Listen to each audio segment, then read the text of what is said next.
Assalamualaikum warahmatullahi wabarakatuh. Perkenalkan, nama saya Sabrina. Saya dari kelas 1B S1 Akuntansi 2020 Universitas Sultan Ageng Tirtayasa. Saya akan sedikit menjelaskan mengenai Pancasila sebagai dasar nilai pengembangan ilmu. Nah, yang pertama, konsep Pancasila sebagai dasar nilai pengembangan ilmu. Nilai-nilai yang terkandung dalam Pancasila dijadikan sebagai rambu-rambu normatif dalam perkembangan ilmu pengetahuan dan teknologi. Perkembangan iptek tidak boleh bertentangan dengan nilai-nilai Pancasila. Lalu yang kedua, urgensi Pancasila sebagai dasar nilai pengembangan ilmu. Di satu sisi, ilmu pengetahuan dan teknologi memberikan kemudahan untuk memecahkan segala permasalahan, tetapi di sisi lain, iptek dapat menghancurkan manusia. Oleh karena itu, pengembangan iptek harus berakar dari nilai-nilai budaya dan ideologi negara Indonesia yang bersumber pada Pancasila dan UUD 1945. Lalu B, alasan diperlukannya Pancasila sebagai dasar nilai pengembangan ilmu diantaranya perkembangan iptek yang cepat dapat menimbulkan kerusakan lingkungan dan sebagainya. Oleh karena itu, penjabaran sila-sila Pancasila sebagai dasar nilai pengembangan iptek untuk mengontrol kemajuan iptek yang berpengaruh pada kehidupan peradaban manusia.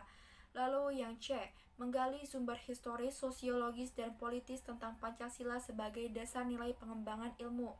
Yang pertama, sumber historis.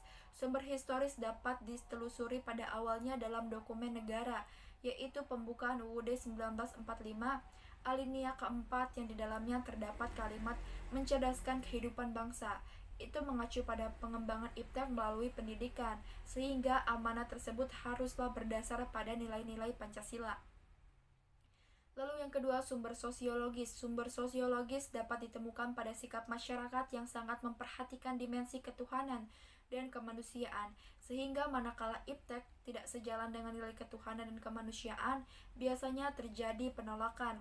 Lalu yang ketiga, sumber politis. Sumber politis dapat dirunut dari berbagai kebijakan kepala negara.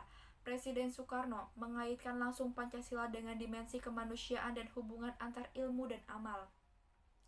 Presiden Soeharto menyinggung masalah Pancasila sebagai dasar sila pengembangan ilmu. Lalu Presiden Habibie menegaskan bahwa penjabaran Pancasila sebagai dasar nilai dalam berbagai kebijakan penyelenggaraan negara merupakan satu upaya untuk mengaktualisasikan Pancasila dalam kehidupan. Lalu Presiden SBY mengatakan strategi yang ditempuh untuk menjadi negara maju dengan memadukan pendekatan sumber daya alam, ilmu pengetahuan dan teknologi, dan juga kebudayaan. Lalu D, membangun argumen tentang dinamika dan tantangan Pancasila sebagai dasar nilai pengembangan ilmu. Yang pertama, argumen tentang dinamika Pancasila. Para penyelenggara negara sejak Orde Lama hingga Orde Baru hanya menyinggung pentingnya keterkaitan antara pengembangan ilmu dan dimensi kemanusiaan, belum secara eksplisit.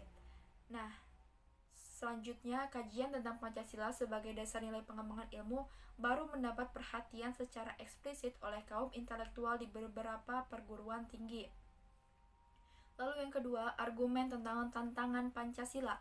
Contohnya globalisasi yang menyebabkan lemahnya daya saing bangsa Indonesia dalam pengembangan iptek sehingga Indonesia lebih berkedudukan sebagai konsumen daripada produsen seperti negara lain.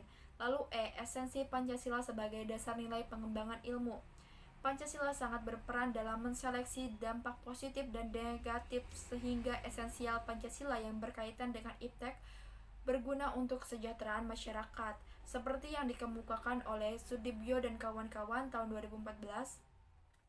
Sila ke-1, ketuhanan yang Maha Esa, bertujuan untuk mengimplementasikan pengetahuan, keseimbangan antara rasional dan irasional, antara akal, rasa, dan kehendak. Sila kedua, kemanusiaan yang adil dan beradab. Dalam mengembangkan iptek, harus bersifat beradab, karena iptek merupakan hasil dari budaya manusia yang beradab dan bermoral. Sila ketiga, persatuan Indonesia. Iptek haruslah dapat mengembangkan rasa nasionalisme warga, serta menjunjung tinggi keluhuran bangsa.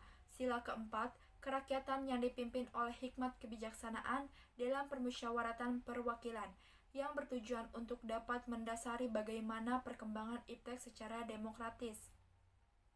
Sila kelima, keadilan sosial bagi seluruh rakyat Indonesia, yang bertujuan untuk mengimplementasikan Pengembangan iptek haruslah dapat menjaga keseimbangan keadilan dalam kemanusiaan. Baik, mungkin hanya itu yang bisa saya sampaikan. Apabila ada salah mohon dikoreksi. Kurang lebihnya mohon maaf. Terima kasih. Wassalamualaikum warahmatullahi wabarakatuh.